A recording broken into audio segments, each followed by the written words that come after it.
Hello everyone, আসসালামু আলাইকুম সকলকে। তোমাদের সবাইকে আমাদের নতুন একটা লেকচারে স্বাগতম। তো ভাই আজকে হচ্ছে বেসিক্যালি আমরা আমাদের বুয়েট প্রিলির 23-24 সেশনের প্রশ্নটা সমাধান করার চেষ্টা করব। ওকে, তো আমরা হচ্ছে মেইনলি আজকে ফিজিক্সের পার্টটা দেখার চেষ্টা করব। হ্যাঁ, আমি তো নর্মালি ফিজিক্স তোমরা হয়তো দেখে অভ্যস্ত না, তো ভাবলাম যে না, একটু আউটসাইড দ্য বক্স কিছু ট্রাই করি, দেখি এরকম কি হয়। তো চলো আমরা স্টার্ট করি, টাইম ওয়েস্ট না করি আর। আচ্ছা দেখি, তো দেখো প্রশ্ন কিন্তু 35 থেকে শুরু হয়েছে। তো মনে রাখবো প্রথম 34টা প্রশ্ন কিন্তু ম্যাথের, 35 থেকে 67 পর্যন্ত হচ্ছে ফিজিক্স, 68 থেকে 100 পর্যন্ত হচ্ছে কেমিস্ট্রি, তাই না? এরকমই তো ছিল প্রিলির জিনিসটা। দেখার চেষ্টা করি। হ্যাঁ, আসো কি বলছে দেখো প্রথম প্রশ্নটা। 2 কেজি ভরের কোনো বস্তুর ত্বরণ দেওয়া আছে এবং সরণ দেওয়া আছে। হ্যাঁ, বলছে কি কৃত কাজ কত হবে। এখন তাহলে আমরা সরাসরি ফর্মুলা বসাই দিব, যেহেতু প্রশ্ন সলভের ক্লাস, এখানে কিন্তু আমরা প্রশ্নটাই সলভ করব। তো ফর্মুলা গুলো কিভাবে আসলো, তাই না, কোত্থেকে আমরা ডিরাইভ করতে পারি, অত কিছু দেখবো না। আমরা কিছু ফর্মুলা দেখবো, কিছু শর্টকাট দেখবো, প্রশ্নগুলো কাট করে সলভ করে যাবো, তাই না? অ্যাডমিশনে তো আমাদের এগুলোই লাগে, তাই তো? আচ্ছা দেখি তাহলে কাজের সূত্রটা কি ছিল বলো।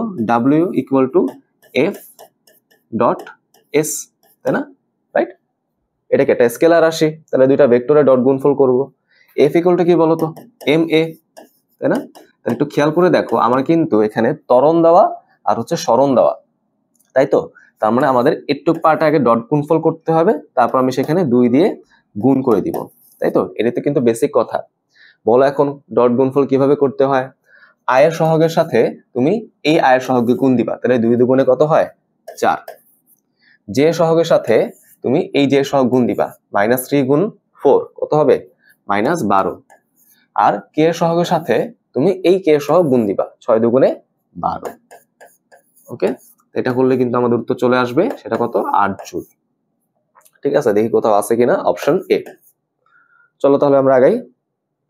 দেখো এখানে দেখো একটা ফিগার দেওয়া আছে, হয় একটু আচ্ছা আসছে, আমি তোমাদের একটু সুন্দর করে এঁকে দিচ্ছি ফিগারটাতে কি বলা হয়েছে। দেখি আগে ফিগারটা দেখার চেষ্টা করি।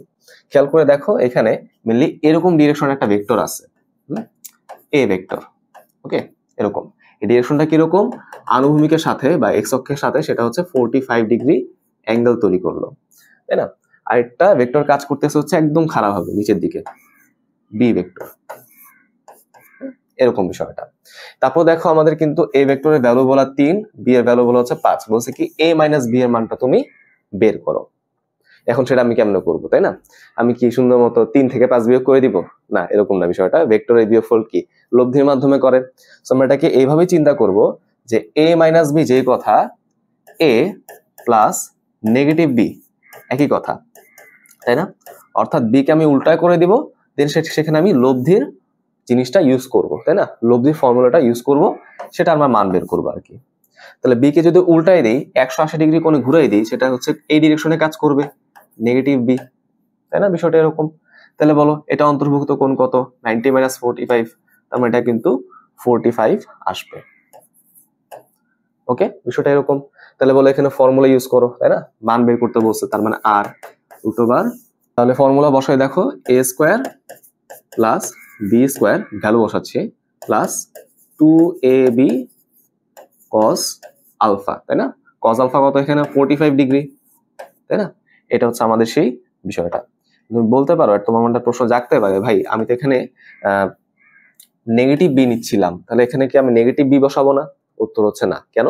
কারণ কিন্তু আমরা এখানে অলওয়েজ ভ্যালুগুলো চিন্তা করতেছি, তাই না? নেগেটিভের কাজ কিন্তু আমি ডিরেকশন ঘোরানোর পর কিন্তু শেষ করে ফেলছি। এই ডিরেকশন ঘোরানোর পরেই কিন্তু আমি অন্তর্ভুক্ত কোণটা নিয়ে কাজ করছি, তাই না? বিষয়টা এরকম। আমি চিন্তা করব যে এখানে কিন্তু আমি শুধুমাত্র ভ্যালুগুলো বসাচ্ছি, অ্যাঙ্গেলটা আমরা শুধুমাত্র এই মাইনাস প্লাস এগুলো দিয়ে হিসাব করে ফেলি, তাই না? আচ্ছা, তো আসো ভ্যালুগুলো বসাই। এটা হচ্ছে 3, so 3 square, 5 square, 2 into 3 into 5 cos 45।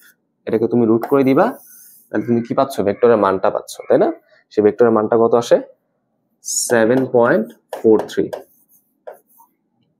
এরকম একটা ভ্যালু আসে। ঠিক আছে, বুঝতে পারলাম। তাহলে এই হচ্ছে আমাদের উত্তর, অপশন ডি। চলো আমরা আগাই।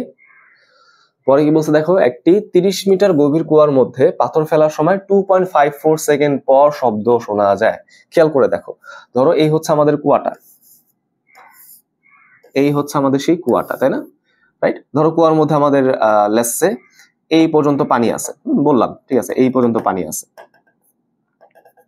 তাহলে আমি যদি উপর থেকে একটা পাথর ফেলি, ধরো এই মুখ থেকে আমি কি করলাম, একটা পাথর ফেললাম, ধরো এখান থেকে আমি একটা পাথর ফেললাম, পাথরটা নিচে পড়তে কিছু টাইম লাগবে, তাই না? পানিতে হিট করার পর সেই শব্দটা কিন্তু উপরের দিকে আবার বাতাসের মাধ্যমে ফেরত আসবে, তাই না? এরকম বিষয়টা। তাহলে দেখো পাথরটা নিচে পড়তে যে টাইমটা লাগবে সেটা আমি বললাম হচ্ছে T1, আর শব্দটা উপরের দিকে যাইতে উপরের দিকে যাইতে যে টাইমটা লাগবে সেটা বললাম আমি T2। এখন আমাকে বলো T1 আর T2 কি সমান? না। কেন সমান না? কারণ আমাদের এই কঠিন বস্তুটা কিন্তু গ্র্যাভিটির দিকে পড়তেছে, তাই তো? তার মানে এখানে UT প্লাস হাফ GT স্কোয়ারে বসবে। আর এখানে শব্দ কিন্তু সেই গ্র্যাভিটির ফর্মুলা বা নিউটনের ফর্মুলা অনুযায়ী ট্রাভেল করবে না, সেটা হচ্ছে সমবেগে ট্রাভেল করবে, তাই না? বিষয়টা এরকম। তাহলে S equal to VT, right? আচ্ছা, তাহলে আমি যদি এখানে প্রথমে T1টাকে হিসাব করতে চাই, তাহলে T1 এর জন্য ইকুয়েশনটা কিরকম আসবে? H equal to UT plus half GT square, তাই না? এখানে সবগুলো হচ্ছে T1। বলতে পারো ভাই এই H এর মানটা আসলে কত? খেয়াল করে দেখো, বলছে কি কুয়াটা হচ্ছে 30 মিটার গভীর, আর পানি কোন পর্যন্ত আছে সেটা কি বলা আছে? না। তার মানে চিন্তা করব কুয়ার তলাটা যেই জায়গায়, পানির লেভেলটা একই জায়গায়, এটা আমরা চিন্তা করব, ইমাজিনেশন, তাই না? তাছাড়া তো আমাদের কোনো ওয়ে নাই, আছে? কোনো ওয়ে কিন্তু নাই। আমি চিন্তা করব এই যে আমাদের যতটুকুর মধ্যে ক্যালকুলেশনটা হচ্ছে সেটা হচ্ছে 30 মিটার, ওকে, রাইট? আচ্ছা, তাহলে এখানে H এর মান কিন্তু 30, তাই না? 30। আচ্ছা, বস্তুটা কিন্তু প্রথমে কি ছিল? স্থির ছিল না? স্থির থাকলে আদিবেগটা কত হবে? 0, রাইট? আচ্ছা, তাহলে এটা কি হয়ে গেল দেখো, হাফ GT স্কোয়ার, তাহলে হাফ GT1 স্কোয়ার। এখান থেকে তুমি যদি ক্যালকুলেশন করো তাহলে তাহলে আচ্ছা ঠিক আছে, তাহলে T1টা কত আসবে? রুট ওভার 2 into 30 মানে হচ্ছে 60/G, রাইট? বুঝতে পারলাম? তাহলে এটা ধরো আমাদের একটা ইকুয়েশন গেল। আচ্ছা, এরপর তুমি পরের টুকুতে আসো, পরে কি ক্যালকুলেশন করা যেতে পারে? পরে হচ্ছে মেইনলি শব্দের ক্যালকুলেশনটা, তাই না? পরে হচ্ছে শব্দের কি ক্যালকুলেশন সেটা দেখি। শব্দটা কিন্তু সমবেগে উপরের দিকে আসে, তাই না? তাহলে সমবেগের ফর্মুলা কি? S ইকুয়াল টু VT, তাই না? এখানে তো উচ্চতা আমরা কাউন্ট করতেছি, টাইমটা কি? T2, তাই না? তাহলে বলো আমাকে এখানে T2 কত আসবে? H/V, তাই না? তাহলে Hটা কি? নিশ্চয়ই আমরা এটা কি চিন্তা করতেছি, H, তাহলে 30/V, ওকে, রাইট? তাহলে একটু খেয়াল করে দেখি, আমরা কিন্তু T1ও পেয়ে গেলাম, এখানে T1ও পেয়ে গেলাম, আর এখানে কিন্তু T2ও পেয়ে গেলাম। এই দুইটা টাইমের সমষ্টি কিন্তু 2.54 সেকেন্ড, এটা তোমাকে একটু মাথায় রাখতে হবে। দুইটা টাইমের সমষ্টি কিন্তু 2.54 সেকেন্ড, হ্যাঁ, যে কোনো একটা না। সো তুমি বলতে পারো প্রশ্ন মতে T1 plus T2 equal to 2.54 second, তাই না? তাহলে এখানে তুমি জিনিসগুলো বসায় দাও, এটা আসবে হচ্ছে root over 60/G plus 30/V, তাই না? Equal to 2.54। জি এর মান কিন্তু আমরা জানি সেটা কত? 9.8, 9.8, হ্যাঁ, 9.8। তাহলে খেয়াল করে দেখো, আমাদের একটা ইকুয়েশন, তার মধ্যে কিন্তু একটা রাশি হচ্ছে আননোন, তাই না? বের করা যাবে নিশ্চয়ই, রাইট? এটা কিন্তু সহজে আমরা ক্যালকুলেশন করে বের করে ফেলতে পারবো। সেই মানটা কত আসে? 457.03 এত মিটার পার সেকেন্ড, হ্যাঁ, এটাই হচ্ছে আমাদের উত্তর। কোথায় আছে দেখি, এই যে অপশন সি। বুঝতে পারলাম এটা? আশা করি এটা ক্লিয়ার হলো। চলো তাহলে আগেই কি বলছে দেখো, এটা তেজস্ক্রিয় পদার্থের অর্ধায়ও দেওয়া আছে এবং এত ঘন্টা পর অবশিষ্ট থাকবে কত অংশ। সরাসরি ফর্মুলা, হ্যাঁ, ফর্মুলার অঙ্ক। দেখো কিরকম ফর্মুলাটা দেখার চেষ্টা করি। আমরা কিন্তু জানি n/n0 equal to e⁻ λT, right? আচ্ছা, এখন এখানে কি বলছে দেখো, কত অংশ অবশিষ্ট থাকবে, তার মানে এই জিনিসটা মানে কিন্তু আমাদের বের করতে হবে। ওকে, ঠিক আছে, বুঝতে পারলাম। এখন ল্যামডা কি ছিল? অবক্ষয় ধ্রুবক। সেটাকে দেওয়া আছে প্রশ্নে? না। প্রশ্নে কি দেওয়া আছে? অর্ধায়ও দেওয়া আছে। সো অবক্ষয় ধ্রুবক থেকে আমি অর্ধায়তে চলে যাব। সূত্র কি? ln 2 divided by t half, তাই না? Multiplied by time. এই গেল হচ্ছে বিষয়টা। আচ্ছা, এখন তুমি যদি ভ্যালু বসাই দাও তাহলে কাজ হয়ে যাবে। দেখো ভ্যালুগুলো বসাই, তাহলে ln 2, এটার সাথে হচ্ছে আমি টাইমটা গুণ দিব 5.4 ডিভাইডেড বাই অর্ধায় গুণ দিব 1.8, গেল। ওকে, এই হচ্ছে আমাদের জিনিসটা। আচ্ছা, রাইট, এটা যদি তুমি ক্যালকুলেশন করো তাহলে তুমি উত্তর পেয়ে যাবা। উত্তর কিন্তু আমাদের দশমিক আসবে 0.125। হ্যাঁ, 0.125, তার মানে হচ্ছে দশমিকে আসলো, আমার তো পার্সেন্টেজে দেওয়া, তার মানে এই জিনিসটাকে আমি কি করব, 100 দিয়ে গুণ করে দিব। ঠিক আছে, 100% দিয়ে গুণ করে দিব। ওকে, প্রত্যেকটা রাশি এরকম 100% দিয়ে গুণ হবে আর কি। তাহলে কত আসবে, 12.5%। এটাই আমাদের উত্তর। আমাদের হাতে তো ক্যালকুলেটর থাকবে, তখন তো এগুলো কোনো বিষয় না। অপশন বি হচ্ছে উত্তর। এখন যদি এটা এরকম হয় ক্যালকুলেটর নাই, ধর এটা ঢাবিতে আসলো, তখন আমি কি করব, তার জন্য আমাদের একটা শর্টকাট বা একটা কমন সেন্স অ্যাপ্লাই করতে হবে। কিরকম সেই কমন সেন্স, খেয়াল করে দেখো, অর্ধায় মানে কি, আমি যে পদার্থ নিয়ে কাজ করতেছি সেই পদার্থের প্রাথমিক পরিমাণের অর্ধেক হয়ে যাওয়ার জন্য প্রয়োজনীয় সময় হচ্ছে অর্ধায়, তাই না? বেসিক তো এরকমই। তাহলে আমি চিন্তা করলাম, আমি যে পদার্থ নিলাম তার 100% থেকে অর্ধেক হয়ে যাওয়া মানে 50% হয়ে যাওয়া, এটার জন্য আমাদের কি লাগবে, একটা অর্ধায় লাগবে, 1.8 আওয়ার লাগবে। আবার এই 50% থেকে অর্ধেক হয়ে যাওয়া মানে 25%-এর জন্য কিন্তু আবার কি লাগবে, আবার একটা অর্ধায় দরকার হবে, তাই না? তাহলে এখানে আরেকটা অর্ধায় দরকার হলো, রাইট? আবার 25% থেকে 12.5% হইতে যে টাইমটা লাগবে তার জন্য কিন্তু আরেকটা অর্ধায় দরকার। ওকে, তুমি যদি পুরো জিনিসটাকে ক্যালকুলেশন করো তাহলে কি পাবা, 1.8 ইন্টু 3, সেটা কিন্তু কি আসে, 5.4 চলে আসে, তাই না? সো দেখো একটু খেয়াল করে, 5.4 সময়ে আলটিমেটলি আমি কত পার্সেন্ট অবশিষ্ট পাচ্ছি, 12.5% অবশিষ্ট পাচ্ছি। ওকে, বিষয়টা কি বুঝতে পারছি? এভাবে করে কিন্তু আমরা চাইলে সলভ করতে পারি। বাট আমার সাজেশন হচ্ছে, যেহেতু আমাদের কাছে ক্যালকুলেটর আছে, আমি সেফ মেথডে আগাইতে পারি, তাই না? আর এই মেথডটা কতক্ষণ তোমার অ্যাপ্লিকেবল হবে, যতক্ষণ জিনিসটা থেকে তুমি অর্ধেক দিয়ে ভাগ করে সংখ্যায় আনতে পারো। যদি বলতো যে না 5.4 না বলে 6.4 বলতো, তখন কি তুমি এভাবে বের করতে পারতা? না। যাই তো, এটা তোমাদের ইচ্ছা, ব্যক্তিগত ইচ্ছা। আর একটা এখানে ফর্মুলা আছে যেটা আমরা ঢাবি অ্যাডমিশনে পড়াই, যে 1/2 এটা দিয়ে মেনলি করা যায়, তাই না? আচ্ছা, দেখো অত কিছু আমাদের দরকার নাই, অত ঝামেলার মধ্যে গেলাম না। চলো তাহলে আগে দেখো, এখানে কিন্তু কি দিয়েছে, বাইনারি গুণফল দিছে, তাই না? আচ্ছা, এখন এই জিনিসগুলোকে আমি কিভাবে করতে পারি, এখানে অনেকে কি করে, এই গুণের জায়গায় যোগ করে দেয়, এটা কিন্তু করা যাবে না, তাই না? কিভাবে করা যেতে পারে, সুন্দর মতো বাইনারি গুলোকে আমরা ডেসিমালে কনভার্ট করে ফেলবো। ঠিক আছে, বাইনারি গুলোকে আমি কি করব, ডেসিমালে কনভার্ট করবো। কিরকম ভাবে, দেখো 110 কিন্তু বাইনারিতে দেওয়া আছে, তাহলে বলো এই সংখ্যাটা ডেসিমালে গেলে কিরকম হবে? আমরা কিন্তু জানি এটা কিন্তু বিট মেথডে করতে হয়, তাই না? প্রথম ডিজিটের জন্য আমরা ধরতাম 1, সেকেন্ডটার জন্য ধরি হচ্ছে 2, তারপর হচ্ছে 4, তাই না? তারপর হচ্ছে 8, তারপর হচ্ছে 16, 32, রাইট? 0 থাকলে আমি কি করি, সেই সংখ্যাটাকে বাদ দিই, 1 থাকলে সেই সংখ্যাটাকে কাউন্ট করি। তাহলে দেখো 2টা 1 মানে 4 আর 2 যোগ করে দাও, কত আসবে, 6। তাহলে ডেসিমেলের সংখ্যাটা কত আসবে, 6। একই রকম ভাবে এখানে তুমি ক্যালকুলেশন করতে পারো 101 বাইনারি, রাইট? তাহলে একই রকম ভাবে দেখো 1 2 4, তাহলে 4 আর 1 যোগ করলে কত আসবে, 5। আমি কি করতে হবে, এই দুটাকে মাল্টিপ্লিকেশন করতে হবে, 5 6 কত আসবে, 30, তাই তো? 30 এত ডেসিমাল, তাই না? এখন দেখো 30 এখানে কোথায় আছে, আমি কি করব, এটাকে আমরা সুন্দর মতো বাইনারিতে নিয়ে যাব, তাই না? নর্মাল মেথড কি ছিল, আমি বারবার হচ্ছে 2 দিয়ে ভাগ করতাম, তাই না? 2 দিয়ে ভাগ করে করে আমি বের করতাম। বাট এখানে আমরা কি করব, আর একটু চালাকির মতো করে আগাবো, তাই না?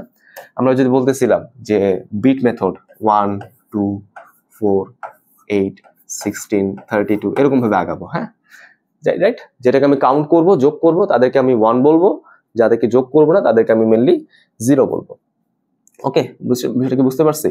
আচ্ছা, গেল। তাহলে একটু চিন্তা করে দেখি তো, আমার লাগবে 30, তাহলে আমি কি 32 নিয়ে হিসাব করতে পারবো না? 32 হিসাব বাদ আগে থেকে, তাই না? এটা নিয়ে চিন্তাই করা লাগবে না। এবার দেখার চেষ্টা করি যে 16 যদি কাউন্ট করি, 16 যদি কাউন্ট করি, ওকে, করা সম্ভব। 8 নিলে কত হবে বলো তো, 24। 4 নিলে কত হবে বলো, 28। 28 সাথে 2 দিলে কিন্তু 30 হয়ে যায়, তাহলে 1 এর প্রয়োজন পড়লো না, তাই না? সংখ্যাটা কি হয়ে গেল বলো তো, 1111102 বাইনারি। ওকে, কোথাও কি আছে দেখি তো, অপশন ডি 11110 বাইনারি। আচ্ছা, গেল, তাহলে বুঝতে পারলাম সহজ জিনিস। আচ্ছা, একটি ফিশনে 200 মেগা ইলেকট্রন ভোল্ট শক্তি তৈরি হয় 1000 মেগাওয়াট ক্ষমতা লাভের জন্য প্রতি সেকেন্ডে মানে প্রতি সেকেন্ডে কতগুলো ফিশন বিক্রিয়া করতে হবে।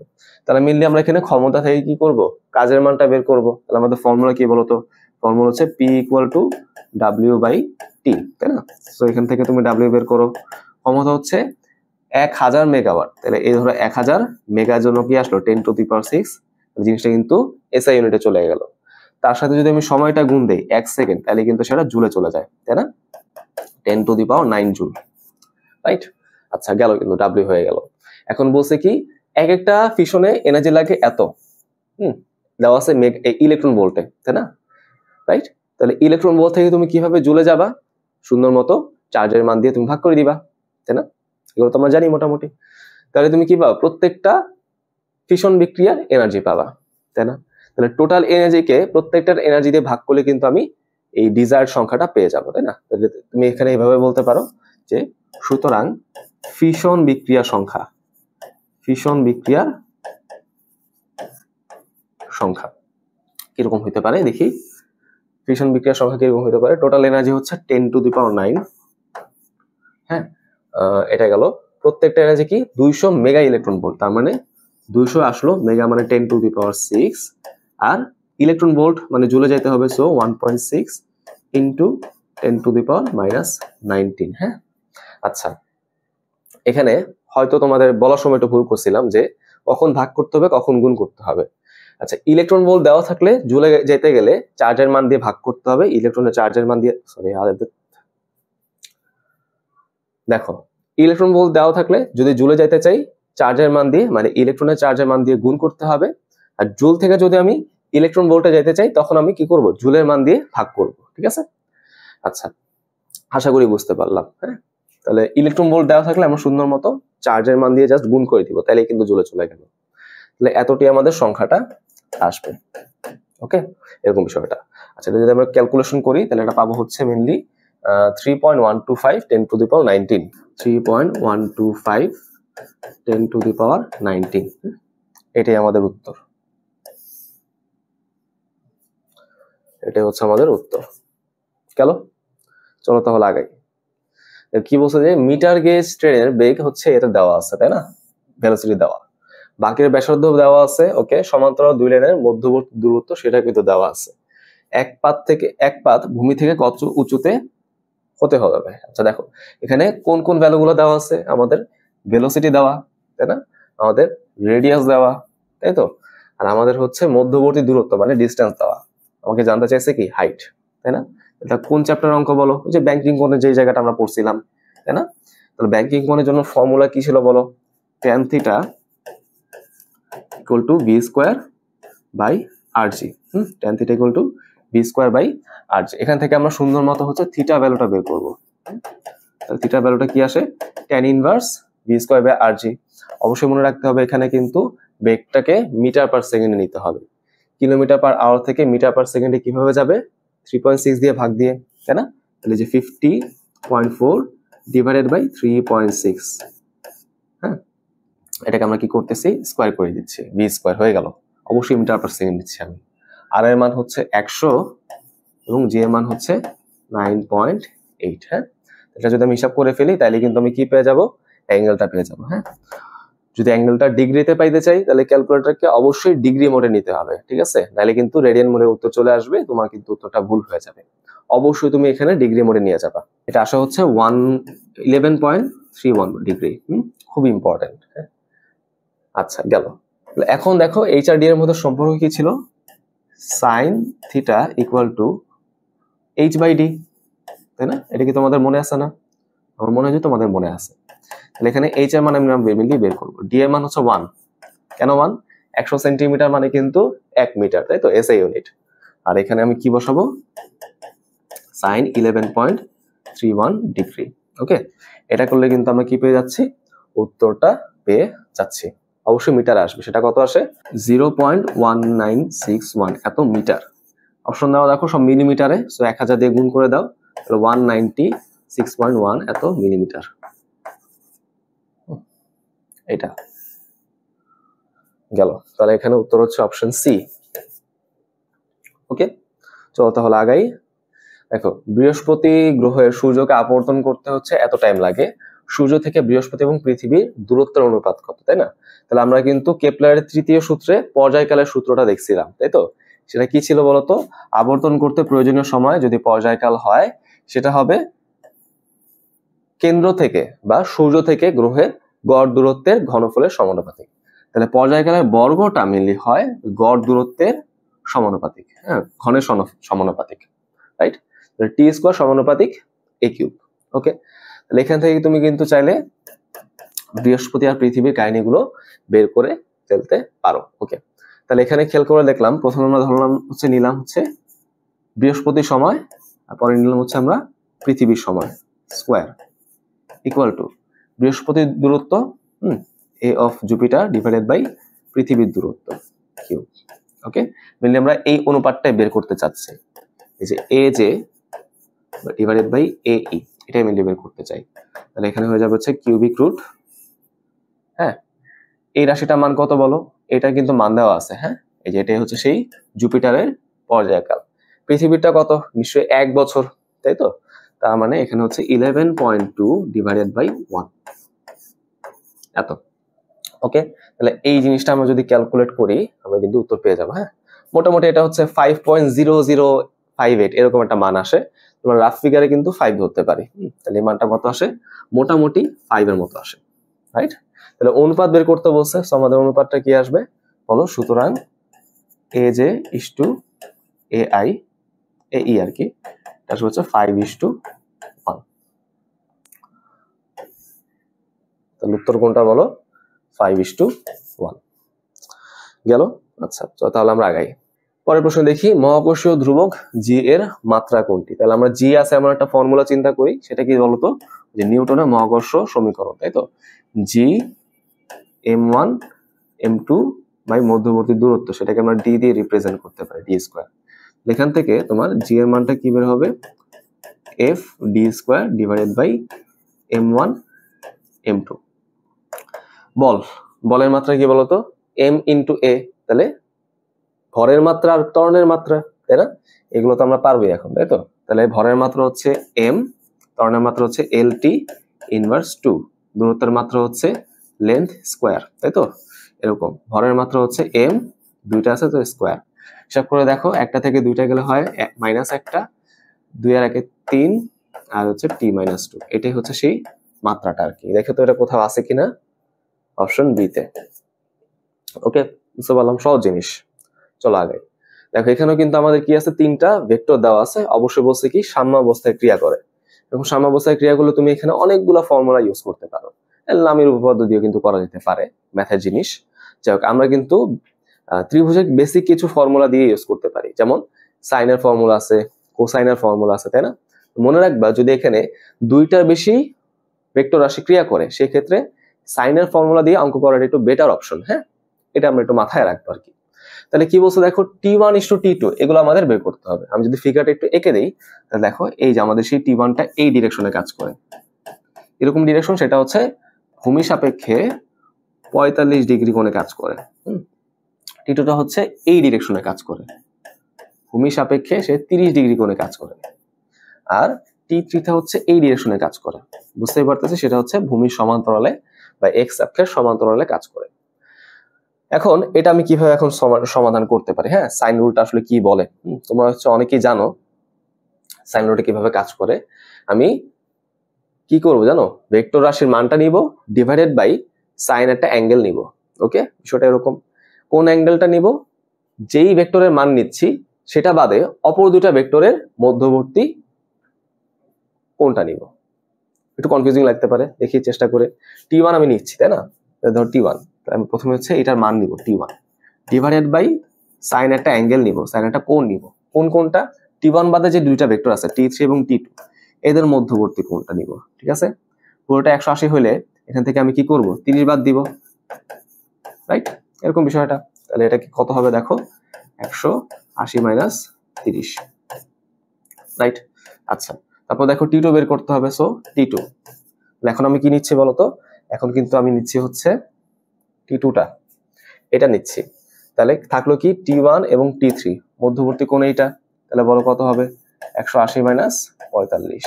ওকে, তাহলে দেখো এখানে মধ্যবর্তী কোণটা আসে হচ্ছে সাইন 180 মাইনাস 45, এত ডিগ্রি। আচ্ছা, এখন তুমি যদি এখানে ক্যালকুলেশন আসো, তাহলে দেখো এখানে কিন্তু আমরা এখন খুব ইজিলি ক্যালকুলেট করতে পারি। 90 গুণ 2 অর্থাৎ দ্বিতীয় চতুর্ভাগে আছে, সাইনটা সেখানে পজিটিভ, তার মানে এখানে বলতে পারো কি sine 30 which is equal to half. আর এখানে কি আছে, এটা দ্বিতীয় চতুর্ভাগে, সাইনটা পজিটিভ, সো এটা হচ্ছে সাইন 45 মানে 1/√2। ওকে, তাহলে তুমি যদি এখানে ক্যালকুলেশন করো তাহলে আলটিমেটলি কি পাচ্ছ দেখো, T1/T2, হ্যাঁ T1/T2 পাওয়া যাবে হচ্ছে √2/2, এরকম আসে √2/2, তাই না? এটি সব করে ফেলো, এই √2/2 মানে কি আসলে আলটিমেটলি 1/√2, এটাই হচ্ছে উত্তর 1/√2। ঠিক আছে তো? আচ্ছা, তাহলে এখানে উত্তর কোনটা? Option C.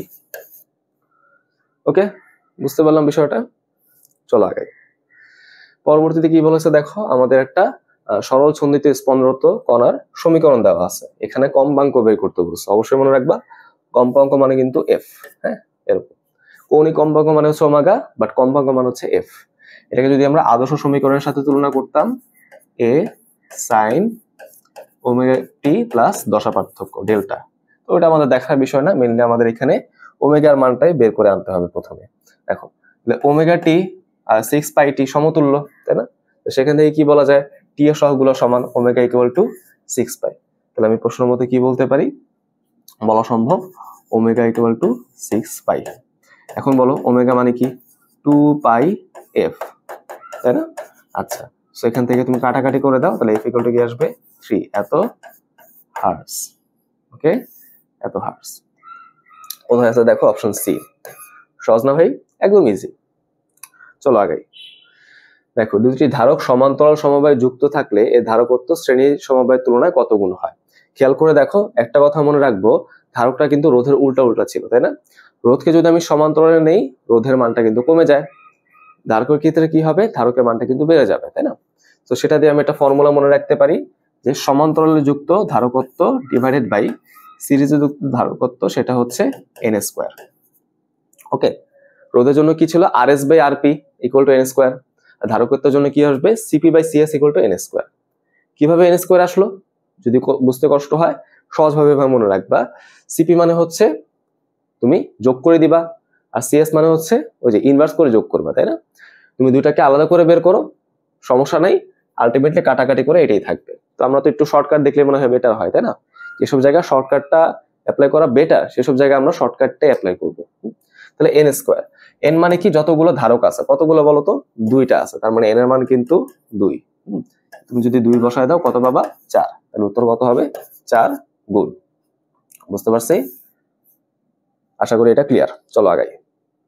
দেখো, কোন পদার্থের রোধের উষ্ণতার সহগ হচ্ছে ঋণাত্মক, নেগেটিভ।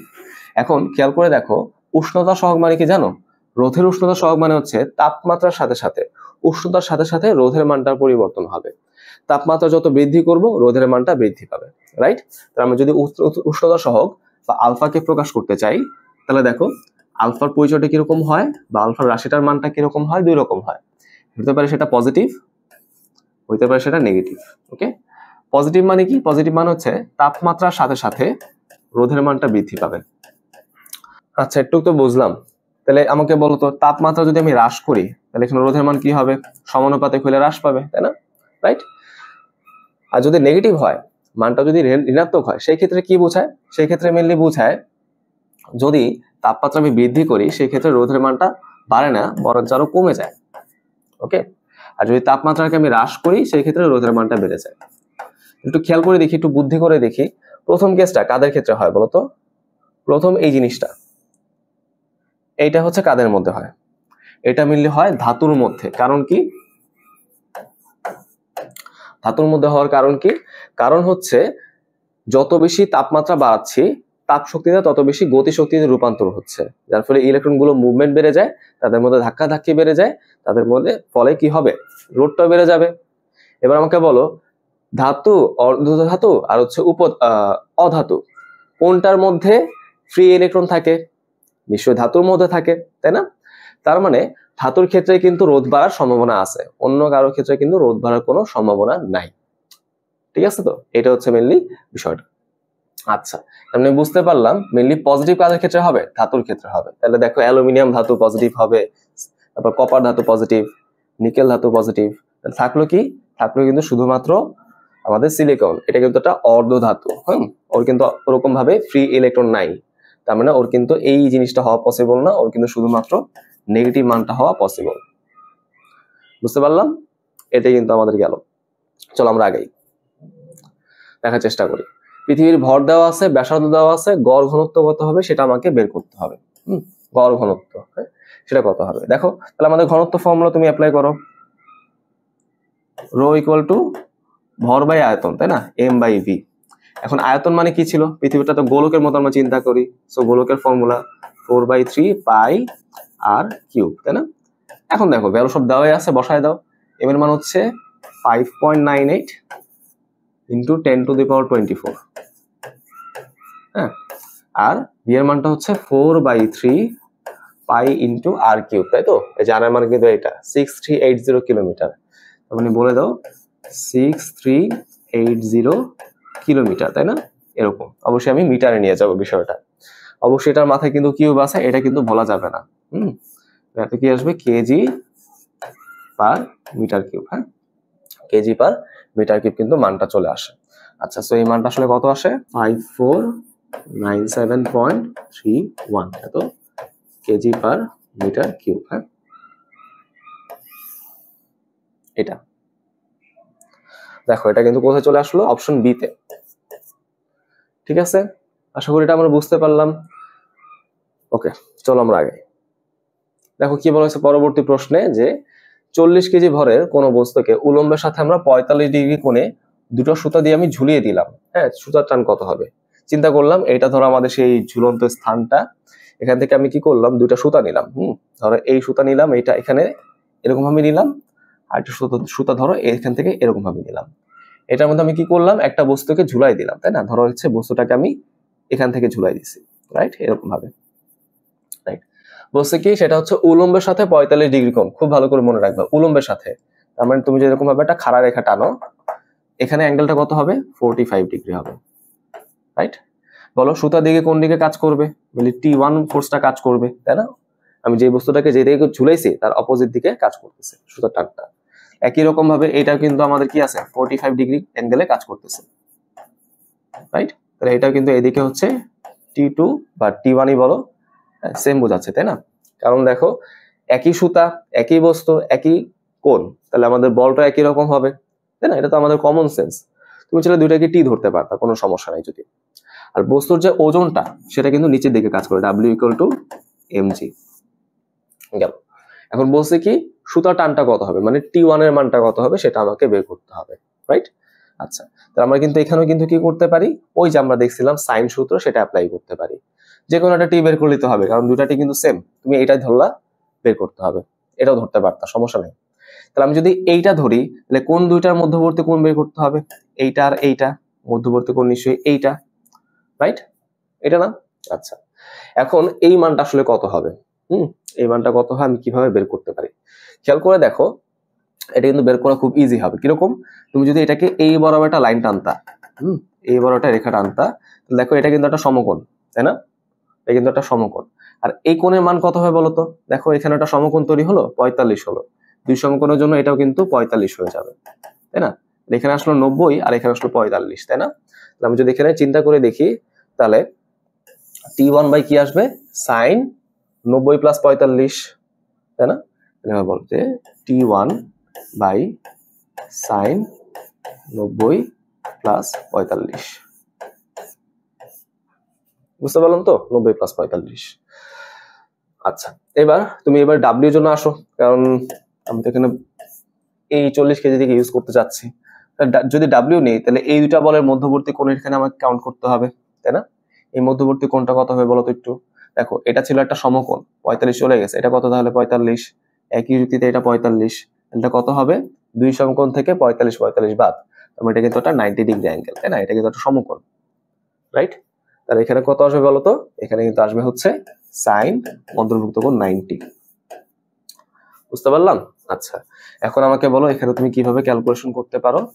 T1 সাইন 90 প্লাস 45, তার মানে সাইনটা কিন্তু কস হয়ে যাবে, আর সেকেন্ড চতুর্ভাগে সাইনটা কিন্তু পজিটিভ। তার মানে এটা হচ্ছে cos 45, cos 45 মানে কত বলো, 1/√2। এখানে দেখো W মানে mg, তাহলে 40 ইন্টু 9.8, সাইন 90 এর মান 1, সেটা আর আমরা বসাচ্ছি না। আচ্ছা বসাই দিলাম। হ্যাঁ, সেটা যদি ক্যালকুলেট করে ফেলি তাহলে কিন্তু আমরা একটা ফোর্সের মানটা পেয়ে যাব 277.185 এত নিউটন। এটা হচ্ছে উত্তর, 277.185, বা এটা তুমি কাছাকাছি ধরো। ওকে, গেল, বুঝলাম। চলো আগাই। কি বলছো দেখো, 2.3 ইলেকট্রন ভোল্ট কার্যাপেক্ষক, মানে ফাইয়ের মানটা মিলে দেওয়া বিশিষ্ট ধাতুতে আমাদের এই তরঙ্গ দৈর্ঘ্যের এই ল্যামডার আলো আপতিত হইলে নির্গত ইলেকট্রনের সর্বোচ্চ গতিশক্তি কত হবে, তাই তো? ইকে মিলে বের করতে বলছে সর্বোচ্চ গতিশক্তি। এখন চিন্তা করে দেখো, আমি যেই পরিমাণ এনার্জি ফেলবো সেই পরিমাণ এনার্জি যে গতিশক্তিতে কনভার্ট হবে এরকম না, কিছু পরিমাণ এনার্জি কিন্তু কার্যাপেক্ষককে কাটাকাটি করার কাজে ইউজ হয়ে যাবে, তাই না? তার মানে এখানে ইকুয়েশনটা কিরকম, ইকুয়েশনটা হচ্ছে এরকম, আমি যে এনার্জিটা ইউজ করব সেখান থেকে কি হবে বলতো, সেখান থেকে মেনলি কার্যাপেক্ষকটা বাদ যাবে, বাদ গেলে কিন্তু আমাদের কি হয়ে যাবে, গতিশক্তি আমি পেয়ে যাব। তাহলে E = E - 5 এভাবে তুমি বলতে পারো। আচ্ছা দেখো, এখানে অপশনগুলো কিন্তু ইলেকট্রন ভোল্টে দেওয়া, তাই তো? তার মানে তোমার কিন্তু কি করতে হবে না, ইলেকট্রন ভোল্টকে চেঞ্জ করতে হবে না, বরঞ্চ এখান থেকে তোমাকে জুলের মানটাকে চেঞ্জ করে ফেলতে হবে। কিরকম দেখো, আমরা E মানে কি জানি, যেহেতু আমাদের এখানে তরঙ্গ দৈর্ঘ্য দেওয়া আছে, তার মানে hc/λ এরকম। আচ্ছা ঠিক আছে, h এর মান কত বলো, 6.626 10⁻34, c এর মান হচ্ছে 3 × 10⁸, আর ল্যামডার মান কত বলো তো, 3000 অ্যাংস্ট্রম, মানে 3000 × 10⁻10, রাইট? আচ্ছা, যেটা আমি বলছিলাম এটা কিন্তু জুলে চলে আসছে, ইলেকট্রন ভোল্টে যাইতে গেলে ইলেকট্রনের চার্জের মান দিয়ে ভাগ করতে হবে। ভাগ করে দাও, 1.6 × 10⁻19 হয়ে গেল তাহলে ইলেকট্রন ভোল্ট। তাহলে এখান থেকে তুমি কি করবা, কার্যাপেক্ষকটাকে বাদ দিয়ে দিবা, 2.3 তুমি বাদ দিয়ে দাও, 2.3 ইলেকট্রন ভোল্ট বাদ দিয়ে দিলাম। তাহলে দেখো এখানে তুমি যদি বিয়োগ করে দাও গতিশক্তি পেয়ে যাবা, সেটা কত আসে বলো তো, 1.84 এত ইলেকট্রন ভোল্ট। এটাই আমাদের উত্তর। আচ্ছা 1.84 কোথায় আছে, অপশন বি। ঠিক আছে ভাইরা, বুঝতে পারলাম কি বিষয়টা, ইজি। চলো আগাই। আচ্ছা পরে কি বলছে দেখো, তাপগতিবিদ্যার প্রথম সূত্র কিসের মধ্যে সম্পর্ক দেখায়, এটা বইয়ের সরাসরি লাইন, সেটা হচ্ছে মেনলি তাপ এবং কাচের মধ্যে সম্পর্ক দেখায়। মেনলি তুমি বলতে পারো যে প্রথম সূত্রে যে কথাটা সেই কথাটা অনুসিদ্ধান্তই হচ্ছে কি বোঝায়, যে তাপ শক্তি দ্বারা যে কোনো কাজ করা সম্ভব, তাই তো? এরকম একটা কথা ছিল।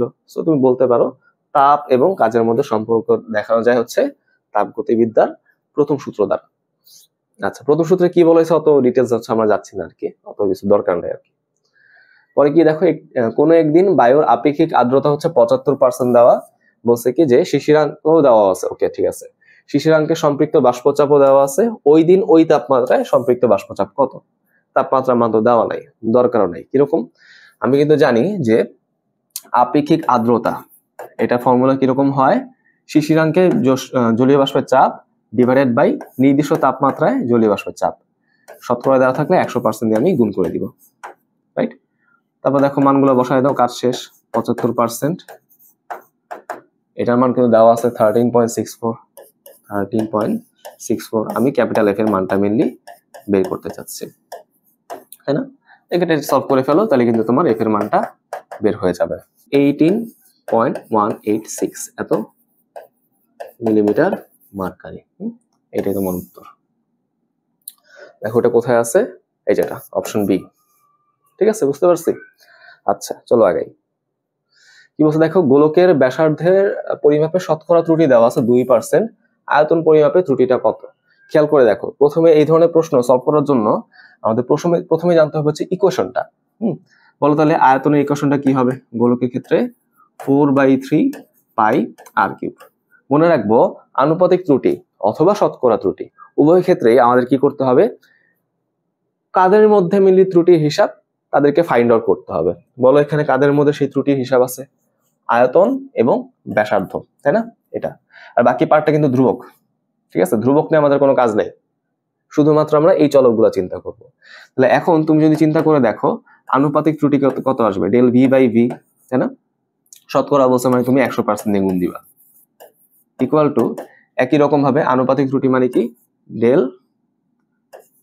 আর বাই আর শতকরা অবস্থা মানে 100% দিয়ে গুণ দিবা, তাই না? দেখছো 100% কিন্তু বাদ যায়। তাহলে আনুপাতিক ত্রুটি নিয়ে কাজ করো, শতকরা ত্রুটি নিয়ে কাজ করো, অঙ্ক কিন্তু একই রকম। তারপর আমরা কি করবো, পাওয়ারটাকে জাস্ট সামনে নিয়ে আসবো। এই যে একটু কাজ কিন্তু হয়ে যাচ্ছে। এবার আমরা দেখার চেষ্টা করি কিভাবে কি হচ্ছে। 3 গুণ এই মানটা কত দেওয়া, 2%, সো 2 এত পার্সেন্ট হবে 6%। ওকে, তাহলে উত্তর হচ্ছে অপশন এ। ওকে, বুঝতে পারলাম, সহজ কিন্তু। হ্যাঁ, চলো আগে। আচ্ছা দেখো, 3টা ভেক্টর দেওয়া, বলছে কি ভেক্টর 3টি সমতুল্য হইলে এ এর মান কত হবে। এই যে দেখো এ এর মানটা কিন্তু বলা, এ এর ভ্যালুটা কত আসবে। খেয়াল করে দেখো 3টা ভেক্টর কখন সমতুল্য হয়, যখন 2টা ক্রস গুণফল আর একটা ডট গুণফলের সমান আসে, তাই না? তো আমরা অত ঝামেলার মধ্যে যাব না, আমরা চিন্তা করব যে 3টা ভেক্টর দেওয়া আছে, যে 3টা ভেক্টর রাশি দেওয়া আছে, এদেরকে নিয়ে তৈরি করা নির্ণায়কের মান যদি 0 আসে তখনই সেটা সমতুল্য হবে। ওকে, এটা কিন্তু ইজিয়ার হয় ক্রস করে ডট করার চাইতে, তাই না? দেখার চেষ্টা করি। দেখো আমরা এখানে কি করতেছি, যে 3টা হচ্ছে এখন আমরা নির্ণায়কের মানটা নিব, তাই তো? নির্ণায়কের মানটা এখন আমরা নেওয়ার চেষ্টা করব। এরকম বিষয়টা দেখো, আই জে কে সহগ হচ্ছে পরপর বসাবো। প্রথমটা দেখো আই এর সহগ হচ্ছে 3, জে এর সহগ হচ্ছে -4, কে এর সহগ হচ্ছে এই এর মানে আমাদেরকে বের করতে হবে। পরের ভেক্টর দেখো আই এর সহগ 4, জে এর সহগ হচ্ছে -2, কে এর সহগ হচ্ছে 1। তারপর দেখো আই এর সহগ হচ্ছে 1 + 2 - 3, এই মানটা কত আসবে, 0। এবার দেখো আমরা কিন্তু কি করব, সুন্দর মতো বিস্তৃতি করে দিব। তাহলে দেখো 3 × 6, 2 × 1 = 2, মাইনাসে মাইনাসে প্লাস, 3 × 4 = 12, তাই না? 3 × 4 = 12, 1 × 1 = 1, তারপর হচ্ছে প্লাস এ, 4 × 2 = 8, আর হচ্ছে 2 × 1 = 2। ওকে, বুঝতে পারলাম। তো এখান থেকে তুমি যদি সলভ করো তাহলে কিন্তু তুমি এর মানটা পেয়ে যাবা। এ এর মান আসবে হচ্ছে 4। ওকে, কত আসবে বলো, 4। কোথায় আছে দেখো, অপশন ডি। ওকে, বুঝতে পারলাম, এটা সহজ কিন্তু। হ্যাঁ, চলো আগে কি বলছে দেখো, কোন তরঙ্গকে সমবর্তিত করা যায় না। মনে রাখতে হবে সমবর্তিত করা যায় শুধুমাত্র অনুপ্রস্থ তরঙ্গগুলোকে। হ্যাঁ, অনুপ্রস্থ তরঙ্গগুলোকে, অনুদৈর্ঘ্য তরঙ্গ কিন্তু সমবর্তন করা যায় না। তাহলে কারা যাবে না, অনুদৈর্ঘ্য। ওকে, তাহলে অনুদৈর্ঘ্যের মধ্যে কি আছে দেখো, শব্দ তরঙ্গ, যার মধ্যে সংকোচন প্রসারণটা হয়, তারা হচ্ছে অনুদৈর্ঘ্য তরঙ্গ। পানি, আলোক এগুলো কিন্তু সব অনুপ্রস্থ তরঙ্গ। হ্যাঁ, তরঙ্গ শীর্ষ, তরঙ্গ পাদও থাকে, এভাবে তুমি চিন্তা করতে পারো। উত্তর হচ্ছে অপশন ডি। ওকে, চলো আগে কি বলছো দেখো, যে একটি কার্নো চক্রের প্রাথমিক তাপমাত্রা বলা আছে, এত তাপমাত্রায় কাজ সম্পন্ন হয়, প্রতি ধাপে সংকোচন বা প্রসারণের অনুপাত হচ্ছে 1:6। হ্যাঁ, বলছে সর্বনিম্ন তাপমাত্রা কত এবং দক্ষতা কত হবে। দেখো গামার ভ্যালু কিন্তু বলে দিচ্ছে, তাই না? তারপরে আমি চিন্তা করে দেখবো যে এই সংকোচন প্রসারণ গুলা কিন্তু কি হয়, হঠাৎ করে হয়, সাডেন, হঠাৎ করে হবে, তাই না? বলতে পারো ভাই হঠাৎ করে তো লেখা নাই, লেখা না থাকলে তো আমরা সমষ্ণ ধরে হিসাবটা করি, তাই না? বাট যেহেতু আমাদের গামার মানটা বলে দিচ্ছে, তো আমরা চিন্তা করবো যে না, এখানে আমাদেরকে হঠাৎ শব্দটা হয়তো বলে দিছে। হ্যাঁ, আর প্রশ্ন কিন্তু সংকলিত প্রশ্ন, মানে স্টুডেন্টরা হচ্ছে পরীক্ষা দিয়ে এসে হচ্ছে বলছে প্রশ্নগুলো এরকম এরকম, সেগুলো পরে টাইপ করা হয়েছে। তো হইতে পারে এখানে প্রশ্নটার মধ্যে হঠাৎ শব্দটা লেখা ছিল, স্টুডেন্ট হয়তো আমাদের বলতে পারে নাই। যাই হোক, ওটা কোনো বিষয় না, ওটা আমাদের কোনো ফ্যাক্টর না। ওটা ছাড়াও কিন্তু আমরা এটা সমাধান করতে পারবো। দেখো তাপমাত্রা বলা, আয়তন বলা, সো আমাদের ফর্মুলা কি ছিল, T V to the power gamma minus 1 equals to constant, তাই না? তার মানে T1 V1 gamma minus 1 equals to T2 V2 gamma minus 1, এরকম বিষয়টা। আচ্ছা, এখন আমাদের কি করতে হবে, T2টা মেইনলি বের করতে হবে, তাই তো? তাহলে এখান থেকে T2 কত আসবে বলো, T2 আসবে হচ্ছে T1 multiplied by V1 by V2 to the power gamma minus 1, gamma minus 1। আচ্ছা, T1টা কত দেখো, 327 ডিগ্রি সেলসিয়াস, 273 যোগ করো তাহলে 600 চলে আসবে, তাই না? 600 ক্যালভিন।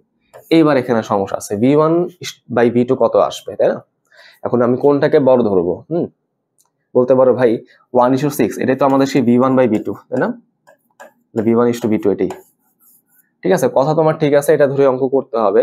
আর তুমি অবশ্যই তুমি এখানে প্রশ্নের কথাটা খেয়াল করবা। সংকোচন মানে কিন্তু প্রথম আয়তনটা কি হয়, বেশি হয়। সেখানে কিন্তু v1/v2 হয়ে যাবে 6:1।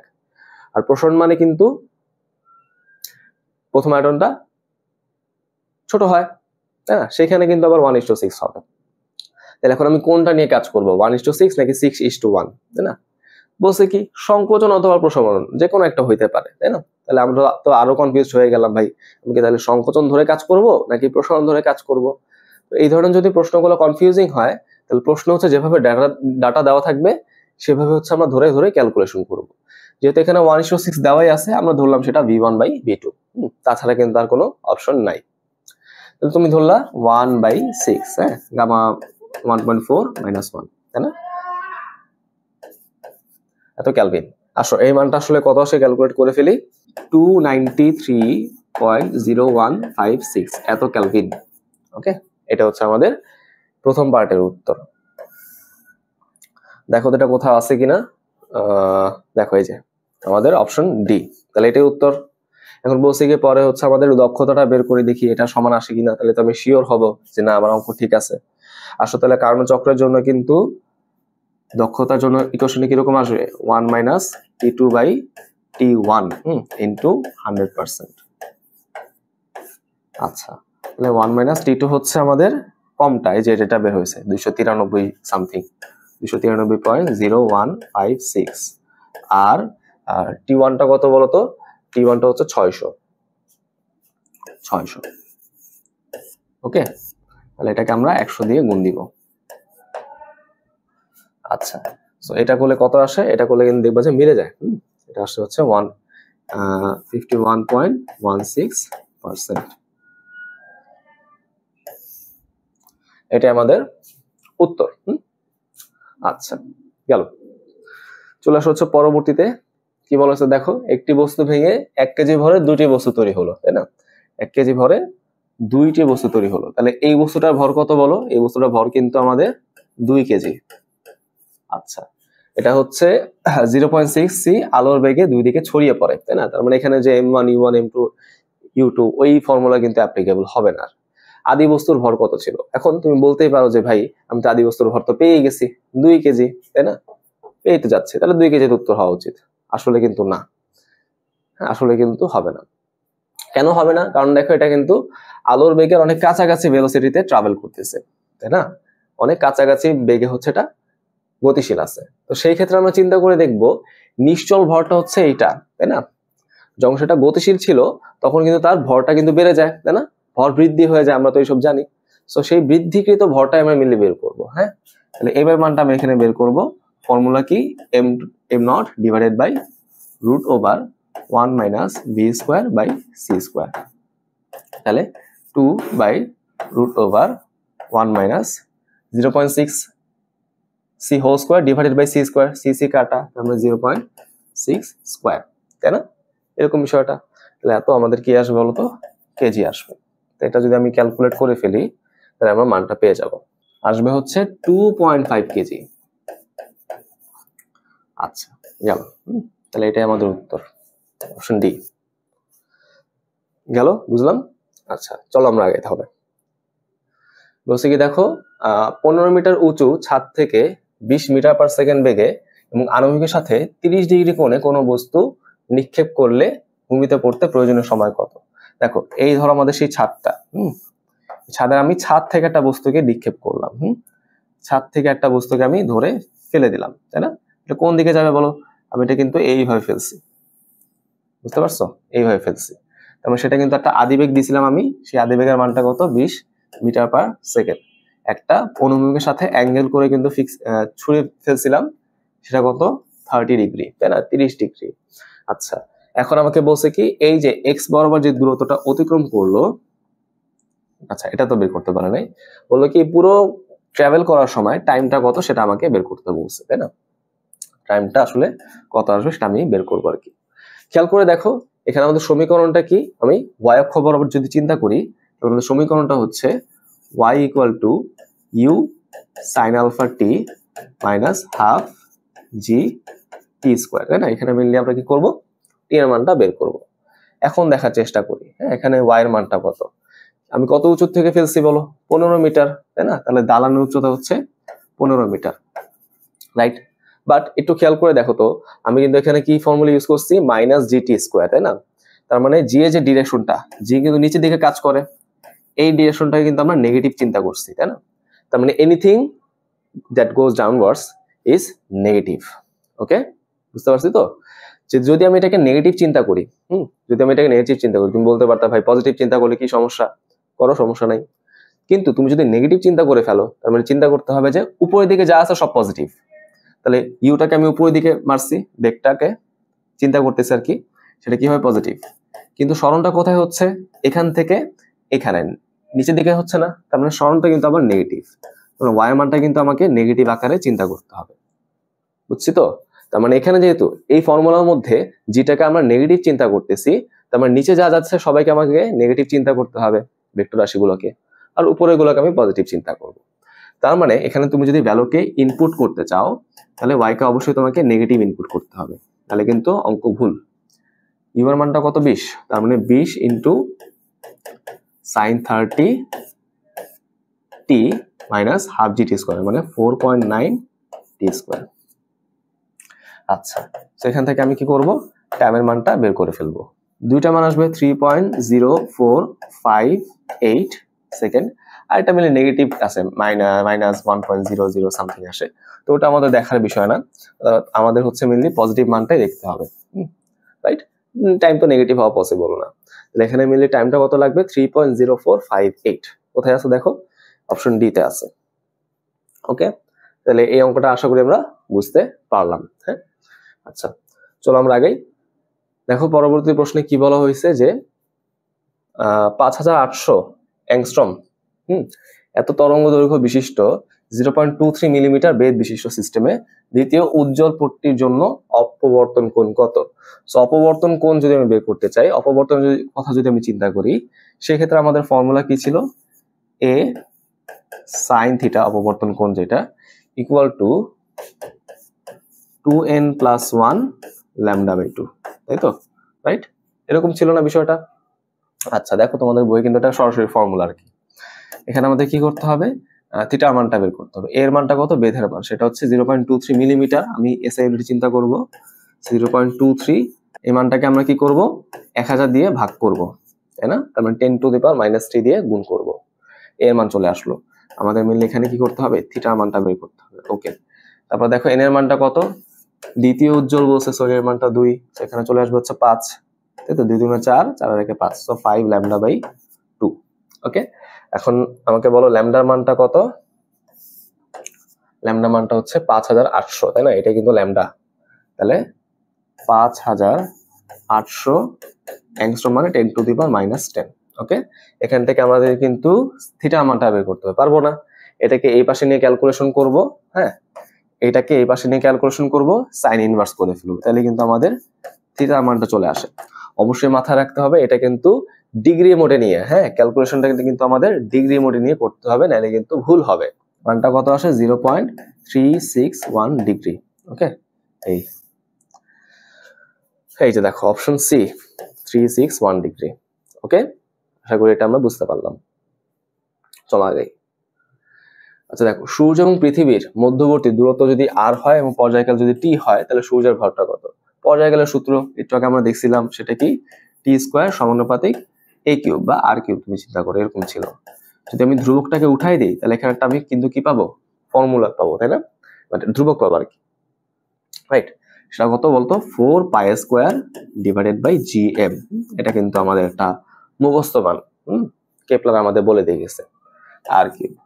তাহলে এখানে আমাদের কি করতে হবে বলতো, মেনলি সূর্যের ভর এম এর মানটা বের করতে হবে, তাই না? এম এর মানটা আমরা একটু চিন্তা করি, দেখি কিরকম হয়। তাহলে এম এর মানটা কি আসবে, 4π² r³ / g × t², এটা হচ্ছে সেই এম এর মানটা। তাহলে দেখো এটা কোথায় আছে, এই যে আমাদের অপশন বি তে আছে। ওকে, বুঝতে পারলাম? গেল। দেখো পরবর্তীতে কি বলা হয়েছে যে ট্রানজিস্টরের পিট প্রবাহ 0.05 মিলি অ্যাম্পিয়ার এবং নিঃসারক প্রবাহর বা সেটা হচ্ছে 0.85 মিলি অ্যাম্পিয়ার। প্রবাহ বিবর্ধন গুণাঙ্ক মানে আলফার মানটা কত, তাই না? দেখো এখানে কিন্তু পিট প্রবাহ মানে আইবিটা দেওয়া আছে আর নিঃসারক প্রবাহ মানে আইইটা দেওয়া আছে, তাই না? এরকম।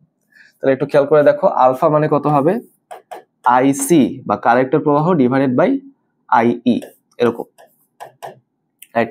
আচ্ছা আমার তো আইবি দেওয়া আছে, আমি তো আইসি জানি না, তাহলে আইসি বের করতে হবে। এই ফর্মুলা হয়তো আমরা জানতাম যে IE equal to IB plus IC, তাই না? বিসি দিয়ে আমি মনে রাখতাম আর কি। তাহলে একটু খেয়াল করে দেখো, তুমি যদি এখন আইসি বের করতে চাও তাহলে আইই মাইনাস আইবি করতে হবে। তাহলে কি হবে দেখো, আইই মাইনাস আইবি। হ্যাঁ, জাস্ট তোমাদের একটু দেখাই নিলাম আর কি। এখানে তুমি মানগুলো বসায় দাও, 0.85 মাইনাস 0.05, উপরেও মিলি নিচেও মিলি, সমস্যা নাই। তো 0.05, হ্যাঁ, কোনো একক কিন্তু হবে না এখানে। এটা কত আসবে, 0.941, হ্যাঁ এটা।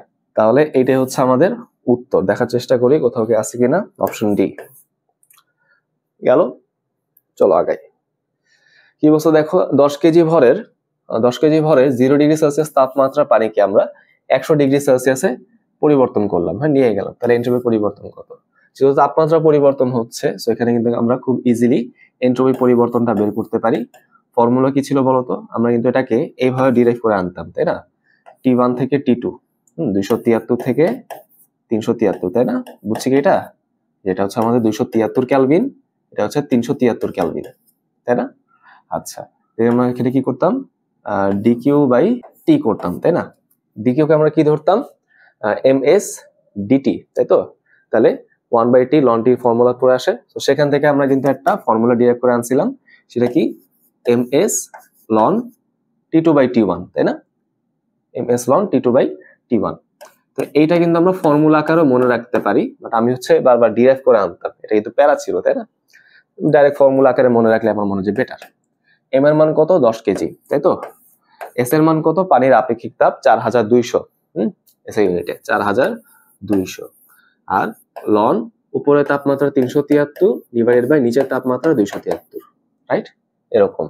আচ্ছা, এককটা কি হবে, joule per KG, right? Joule per KG আসবে। আচ্ছা ঠিক আছে, এখন এই মানটা আলটিমেটলি কত আসে দেখি, 13108.48, এত জুল পার কেজি, তাই না? এরকম একটা মান আসে আর কি। এখন তুমি চিন্তা করে দেখো, তোমার কিন্তু অপশনে এগুলো নাই, আছে কি এটা? এটা কিন্তু তোমার অপশনে নাই, তাই না? তাহলে যদি এখানে না থাকে, চিন্তা করে দেখি মানটাকে আমরা এইভাবে এখানে একটু দেখাই, তাহলে বেটার হয়। তাহলে আমরা এইটা ক্যালকুলেশন করলাম, ক্যালকুলেশন করে কিন্তু আমরা এটা পাইলাম, তাই না?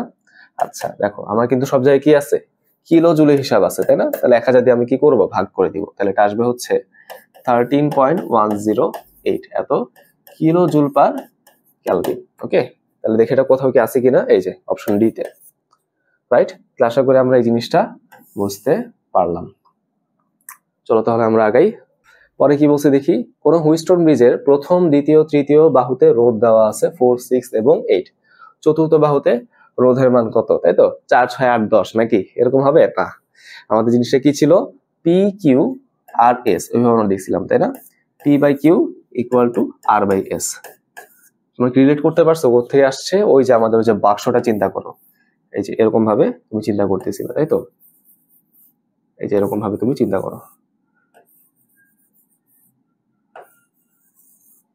এই পয়েন্ট থেকে এই পয়েন্টে হচ্ছে একটা গ্যালভানোমিটার কালেক্ট করতে, হ্যাঁ কানেক্ট করতে আর কি। এটার মধ্যে দিয়ে যদি আয়ের মানটাকে আমি 0 রাখতে চাইতাম, সেক্ষেত্রে কি করতে হবে, এই যে এই দুটা রোধ, এদের অনুপাত যা আসবে, এই দুটা রোধের অনুপাত তাই আসতে হবে, তাই না? তোমাদেরকে এখন মনে পড়ছে এটা কোন জায়গার অঙ্ক? তোমরা জানো এইসব মোটামুটি, এত কিছু দেখার দরকার নেই যদিও। তাহলে দেখো, এইটা হচ্ছে সেই পি, এটা কিউ, হ্যাঁ এইটা হচ্ছে সেই আর, আমি জানতে চাই এস এর মানটা কত। তাহলে পি বাই কিউ হচ্ছে 4/6, আর বা এস হচ্ছে 8/s। এখান থেকে মেনলি আমরা কি করব, এস এর মানটাই বের করব। তাহলে এস এর মানটা আসলে হচ্ছে 12 ওহম। ওকে, 12।